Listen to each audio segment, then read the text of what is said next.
Big Boss Malayalam season 7 live അപ്ഡേറ്റ്സിലേക്കാണ് പോകുന്നത്.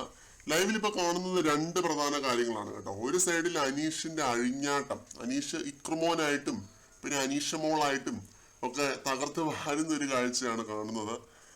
വേറൊരു സൈഡില് മേക്കപ്പ് റൂമിലെ ക്യാമറ ഇങ്ങനെ ഫോക്കസ് ചെയ്തിരിക്കുകയാണ്. ആരിലേക്കാണ് ഫോക്കസ് ചെയ്യുന്നത്? ആദില, നൂറ. ഇവര് തമ്മില് തർക്കിക്കുന്നുണ്ട്. അതേപോലെ തന്നെ പല കാര്യങ്ങളെ പറ്റിയും സംസാരിക്കുന്നതിന്റെ ഇടയ്ക്ക് തന്നെ നല്ല രീതിയിൽ ഇവര് തമ്മിൽ തർക്കിക്കുന്നുണ്ട് കേട്ടോ. നീ വീട്ടിൽ ഇങ്ങനെയൊന്നും അല്ലായിരുന്നല്ലോ, ഇവിടെ വന്നിട്ട് മാറിയതാണോ, ഡബിൾ ഫേസ് കളിച്ച് നിൽക്കുന്നതാണോ എന്നൊക്കെ ആദില നൂറയുടെ അടുത്ത് പറയുന്നുണ്ട്.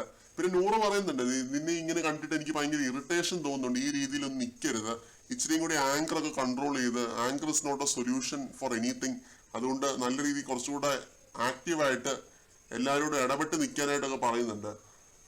ആങ്കർ കൺട്രോൾ ചെയ്യാനാണ് പ്രധാനമായിട്ടും നൂറ പറയുന്നത്. കാരണം നൂറയ്ക്ക് ഇങ്ങനെ ഈ രീതിയിൽ മുട കാണിച്ച് ഒരു സൈഡിൽ മാറിയിരിക്കുന്നതിനോട് ഒരു യോജിപ്പുമില്ല.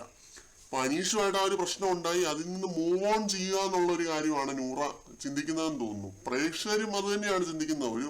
അതൊരു കോണ്ടന്റ്, അത് കഴിഞ്ഞു, ഇനി അടുത്ത കോണ്ടന്റ് തേടിയാണ് ഇവർ പോകേണ്ടത്. അല്ലാതെ ഒരു ഗ്രഡ്ജിങ്ങനെ മനസ്സിൽ വെച്ച ഗ്രഡ്ജിങ് കൊണ്ട് നടന്ന് ഗെയിം കളിക്കുന്നതിനോട് നൂറയ്ക്ക് യോജിപ്പില്ല. നൂറ അത് പ്രേക്ഷകരെ പൾസറിഞ്ഞ് തന്നെ പറയുന്നതാണ്. നൂറയുടെ ഒരു ഓഡിയൻസ് ഗെയിം തന്നെയാണ് ഇത്. അപ്പോ അതിലെ അവിടെ വല്ലാത്ത രീതിയിൽ വല്ലാത്ത ജാതി ഒരു ദേഷ്യവും പിടിച്ച് അഹങ്കാരവും പിടിച്ച് ഫ്രസ്ട്രേറ്റഡ് ആയിട്ട് അവിടെ ആ ഒരു മേക്കപ്പ് ഏരിയയിൽ മിററിന്റെ മുന്നിൽ ഇരിക്കുന്നുണ്ട്. അപ്പൊ നൂറ ഇത് പറഞ്ഞ് കൺവിൻസ് ചെയ്യാനായിട്ട് ശ്രമിക്കുന്നുണ്ട്. നീ ഈ രീതിയിലൊന്നും അല്ല നിൽക്കേണ്ടത്, കുറച്ചുകൂടെ നല്ല രീതിയിൽ നിൽക്കണം. അപ്പൊ ഇതിന്റെ ഇടയ്ക്ക് ഇംഗ്ലീഷിലൊക്കെ നൂറ ഓരോ കാര്യങ്ങൾ പറയുമ്പോൾ അതിലെ പറയുന്നുണ്ട്, നീ ഇംഗ്ലീഷ് കേട്ടത് എനിക്ക് ഇറിറ്റേഷൻ ആവുന്നു. നൂറ പറയുന്നുണ്ട്, നിന്റെ ഇംഗ്ലീഷ് കേട്ടത് എനിക്ക് ഇറിറ്റേഷൻ ആവുന്നുണ്ട്. പിന്നെ ആദില പറയുന്നുണ്ട്. അങ്ങനെ ആ രീതിയിൽ ഇവർ തമ്മിൽ നല്ല രീതിയിൽ തന്നെ തർക്കിക്കുന്നുണ്ട്. അതേപോലെ തന്നെ ഈ അനീഷിന്റെ കേസ് പറഞ്ഞിട്ടാണ് കേട്ടോ പ്രധാനമായിട്ടും. അനീഷിന്റെ അടുത്ത് അനീഷിനെ അത്രയ്ക്ക് നീ ഉള്ളിലോട്ട് എടുക്കുന്നുണ്ട്, അതുകൊണ്ടാണ് നീ അയാളോട് കലിപ്പിക്കുന്നതെന്ന് നൂറ പറയുവാണ്.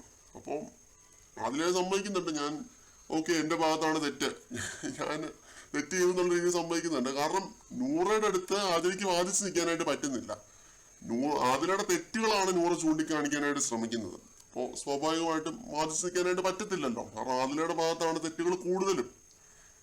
ഇതൊക്കെയാണ് പ്രധാന ലൈവ് അപ്ഡേറ്റ്സ്. കൂടുതൽ അപ്ഡേറ്റുകളുമായിട്ട് വീണ്ടും കാണാം.